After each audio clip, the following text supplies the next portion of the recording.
Welcome back. New today, Denmark is now reporting a wave of Russian drones spotted over military and civilian sites. It is calling on NATO for security assistance. France, Germany, and Sweden sending in reinforcements to the Danish capital, including troops, radar systems, and anti-drone technology.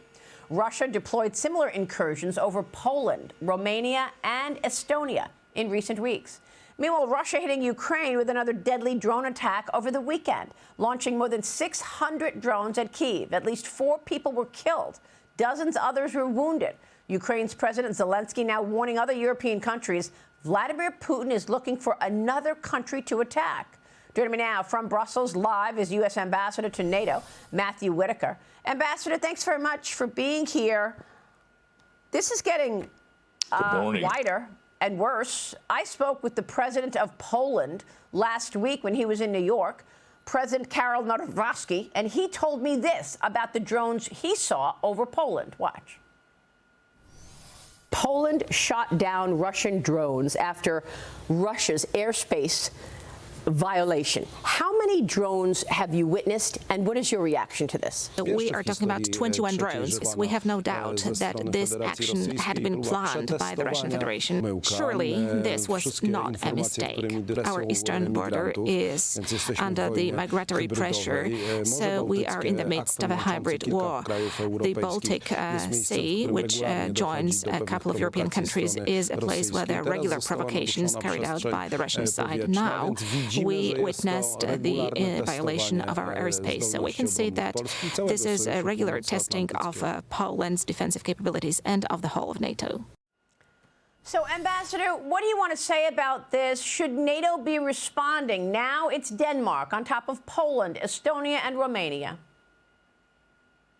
Well, first of all, NATO is responding and has been responding. This is why President Trump insisted on all of our allies spending 5% of their GDP on their defense, is because he could see that these types of activities would continue. And whether it was the Polish drone incursion several weeks ago, where F-35 fighter jets were scrambled and shot down many of those drones, whether it was the Estonian air incursion by fighter jets from Russia that were escorted out of Estonian airspace by, again, NATO allied countries, or whether it's the most recent Denmark sightings. I mean, all of those demonstrate where NATO actually has responded at the time, but it also points to those much needed investments in things like air defense, air domain awareness, and all of the sort of equipment and unique capabilities that the United States of America can sell and that our NATO allies desperately need. So we're going to continue to get stronger. This alliance is going to get stronger, and European allies are stepping up, to your point. They are bringing assets to Denmark. They brought assets to Poland. They brought assets to Estonia. But again, we have to make sure that each one of these incursions to our airspace is not only defended, but also make sure that we are not, sort of crying wolf, that we are actually, what we're seeing and what we're concluding is the reality of what's happening on the ground. And so we'll continue to work with our allies and make sure that they're strong in these regards. You know, what I like about what President Trump has done here is, he's been talking about getting these countries up to 5% of their GDP for years, not just this term, but his first term as well. But what I like about the difference here is now he's saying, look, buy these weapons from America. We will send you these weapons through NATO, and the NATO countries will purchase them.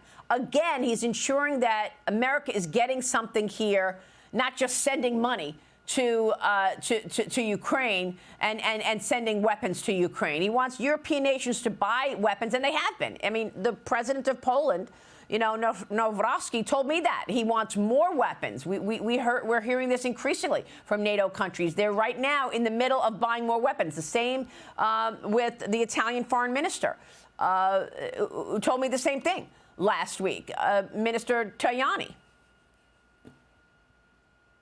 Yeah, it's crucial. And, we not only do we make the best systems in the world, whether it's the Patriot, air defense system or even the Abrams tanks and, from highly exquisite systems to very basic 155 shells that are manufactured in my home state of Iowa. Across the board, the U.S. makes the best equipment, and it's the most available right now. We're the only one that can produce at scale that's needed on the battlefield in Ukraine and for our stockpiles. That's, I think, the most important thing that I'm trying to impress upon U.S. industry, but also the entire defense industry in the alliance, is that we have to increase production.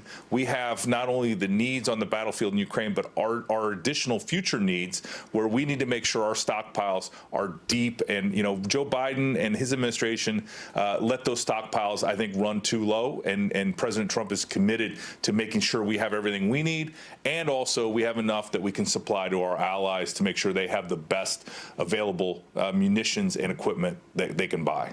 Yeah, I mean, look, he got that agreement from NATO allies in June to commit 5% of their GDP to defense spending by year 2035, Ambassador. What else should we be looking at in terms of these buys?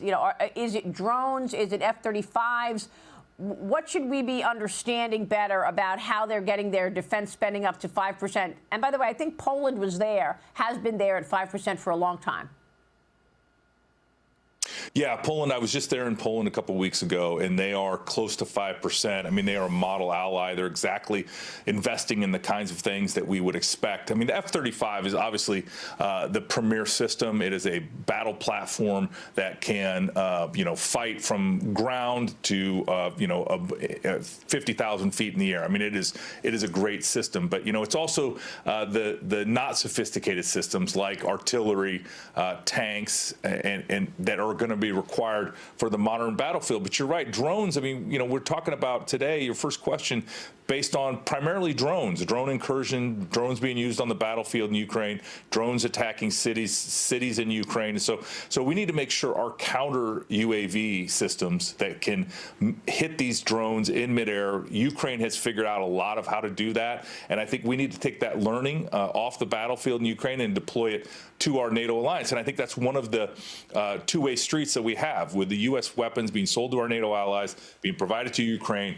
We're then getting that learning off the battlefield at a military-to-military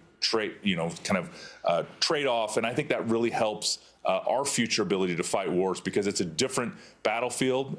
Generals say we're not going to fight that way, but if we have to, we need to be able to.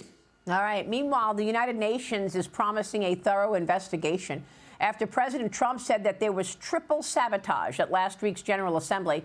Of course, he's referring to the escalator, which stopped as soon as he and the First Lady stepped on. She was incredibly unfazed. She just kept walking up the steps, no problem for her. But it wasn't the only thing. The teleprompter stopped working. He had audio issues during his speech. Was this sabotage? We don't know. A spokesperson for the UN said that the UN is ready to cooperate in full transparency with relevant U.S. authorities on this matter to determine what caused the incidents referred to by the United States.